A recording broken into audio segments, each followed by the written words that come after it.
বাংলাদেশে বারবার গণতন্ত্র পথ হারিয়েছে, বারবার আমাদের প্রিয় বাংলাদেশ ক্ষতবিক্ষত হয়েছে। এদেশের সাধারণ জনগণ শুধু নয়, যখন আইনজীবী, ডাক্তার, ইঞ্জিনিয়ার সহ কোনো পেশাজীবী মাঠে নামতে পারে নাই, এই ধরনের কঠিন সময়গুলোতে আমরা দেখেছি রুহুল আমিন গাজী ভাইয়ের নেতৃত্বে এই প্রেস ক্লাবের চত্বর এবং রাজধানী মুখরিত থেকেছে। রুহুল আমিন গাজী ভাই তার জীবন আলোচনা করলে লম্বা সময়ের প্রয়োজন। সাংবাদিকদের প্রতি তার ভালোবাসা, সাংবাদিক ইউনিয়নের মাধ্যমে তাদের রুটি রুজির জন্য পদক্ষেপ গ্রহণ করা, তাদের জন্য যে প্লটের ব্যবস্থাপনার জন্য ভূমিকা পালন করা, বিভিন্ন হাউজে সাংবাদিকদের প্রতি যে অবিচার, তাদের অধিকার খর্ব করার বিরুদ্ধে রুখে দাঁড়ানোর ক্ষেত্রে আমাদের রুহুল আমিন গাজী ভাই, আমাদের অহংকার, যেভাবে ভূমিকা পালন করেছেন সাহসিকতার সাথে, আমরা মনে করি নতুন বাংলাদেশ বিনির্মাণের জন্য ফ্যাসিবাদী এই অপশক্তির হাত থেকে বাংলাদেশ মুক্ত হয়ে একটি নতুন পরিবেশ আমরা পেয়েছি, একটা নতুন বাংলাদেশ আমরা পেয়েছি। কিন্তু এই ফ্যাসিবাদ বিরোধী বাংলাদেশকে গড়ে তোলার জন্য ভ্যানগার্ড হিসাবে আগামী দিনে আন্দোলনের সংগ্রামে রাজপথে থেকে বাংলাদেশ বিনির্মাণের এই অগ্রযাত্রাকে সঠিক খাতে রাখার জন্য আজকে বড় প্রয়োজন ছিল আপসহীন নেতা রুহুল আমিন গাজী। আজকে ফ্যাসিবাদ মুক্ত একটি বাংলাদেশে আমরা লক্ষ্য করছি একদিকে ফ্যাসিবাদী চক্রের দোসররা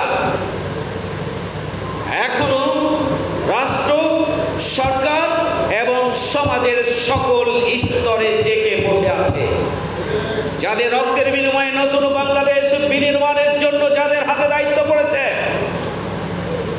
আমি তাদের দৃষ্টি আকর্ষণ করতে চাই, আপনারা যদি ফ্যাসিবাদের হাত থেকে রাষ্ট্রকে সুরক্ষার জন্য এদেরকে চিহ্নিত করে তাদের বিরুদ্ধে পদক্ষেপ না নিয়ে তাদেরকে যদি পুনরায় প্রতিষ্ঠিত করার ব্যবস্থা গ্রহণ করেন, এই জাতি আপনাদের ক্ষমা করবেন না। আপনারা পাঠ্যপুস্তক সংস্কারের জন্য যে কমিটি গঠন করেছেন, এখানে কাদেরকে দিয়েছেন? নাস্তিকদেরকে এখানে দেওয়া হয়েছে। এরা কাদের দোষ?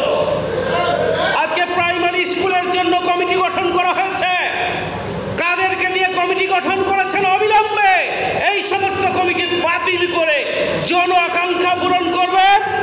এদেশের দেশপ্রেমিক জনগণের আশা আকাঙ্ক্ষার প্রতিপাদন হবে এমন ব্যক্তিদের দিয়ে কমিটি গঠন করতে হবে। আপনারা কালচারাল অঙ্গনে কমিটি গঠন করেছেন, যারা নাস্তিক, যারা দেশের ধর্ম অনুভূতি বুঝে না, তাদেরকে দিয়ে আপনারা বিভিন্ন গুরুত্বপূর্ণ কালচারাল অঙ্গনের কমিটির চেয়ারম্যান বানান, পরিচালক বানান। আপনারা এক ফ্যাসিবাদকে ছাত্ররা উৎখাত করেছে, আপনারা আর এক ফ্যাসিবাদ যারা মূলত ফ্যাসিবাদের দোষর তাদেরকেই প্রতিস্থাপনের ব্যবস্থা করছেন। আল্লাহর ওয়াস্তে এখান থেকে বেরিয়ে আসেন, না হলে জনগণ আবারও রাজপথে নামবে। প্রিয় ভাইয়ের আমার, ফ্যাসিবাদ বিরোধী ঐক্য দরকার, কেন্দ্রীয় আমাদের সামনে আনতে হবে। ফ্যাসিবাদ বিরোধী ঐক্যের জন্য আমাদের প্রতিবন্ধকতা কি? আমাদের বক্তব্যকে সংযত করতে হবে, আমাদের দৃষ্টিভঙ্গি পাল্টাতে হবে, আমাদের জন আকাঙ্ক্ষা বুঝতে হবে। আমাদের দুর্নীতিমুক্ত বাংলাদেশ গড়তে হলে দুর্নীতিমুক্ত হতে হবে, সন্ত্রাস মুক্ত বাংলাদেশ গড়তে হলে সন্ত্রাস মুক্ত হতে হবে। শুধুমাত্র বক্তব্য দিয়ে নতুন বাংলাদেশ বিনির্মাণ করা যাবে না। আগামী দিনের বাংলাদেশ যদি দুর্নীতিমুক্ত, বৈষম্যমুক্ত এবং সন্ত্রাস মুক্ত বাংলাদেশ গড়তে হয়, ফ্যাসিবাদ বিরোধী ঐক্য যথেষ্ট নয়। এটি পরিষ্কার করে বলতে চাই। অতীতে জাতীয় ঐক্য বিনষ্ট হয়েছে,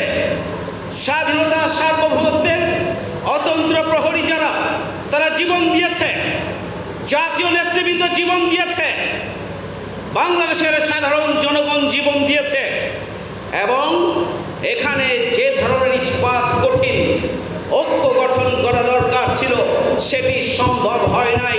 আগামী দিনে যদি ফ্যাসিবাদ বিরোধী ঐক্য করতে হয় তাহলে সেই ধরনের মানসিকতার পরিবর্তন সাধন করে জন আকাঙ্ক্ষাকে ধারণ এবং লালন করেই একটি নতুন বাংলাদেশ বিনির্মাণের জন্য আমাদেরকে পদক্ষেপ গ্রহণ করতে হবে। আমাদের পার্শ্ব সংগঠন যেগুলো রয়েছে তাদের বক্তব্য বিবৃতির দায়িত্ব মূল সংগঠনকে নিতে হবে, কারণ আমরা একদিকে ফ্যাসিবাদ বিরোধী ঐক্য চাইব, অন্যদিকে আমার একটি সাইড অর্গানাইজেশনকে দিয়ে একটি বক্তব্য দেওয়ার ব্যবস্থা করবে, এটি হতে পারে না। আমরা অবশ্যই ফ্যাসিবাদ বিরোধী ঐক্য চাই। ঐক্যের প্রতিবন্ধকতা কি তা 1, 2, 3, 4, 5 করে চিহ্নিত করা দরকার এবং তা দূরকরণের জন্য আন্তরিকতার সাথেই পদক্ষেপ নিতে হবে। এদেশের জনগণ সচেতন, এদেশের জনগণ ফ্যাসিবাদী ঐক্য চায়, ফ্যাসিবাদ বিরোধী ঐক্য চায়, এবং সেই ঐক্য যে কোনো মূল্যেই ধরে রাখার জন্য বাংলাদেশ জামাত ইসলামী প্রস্তুত আছে। অতীতেও আমরা ত্যাগ এবং কোরবানি করেছি।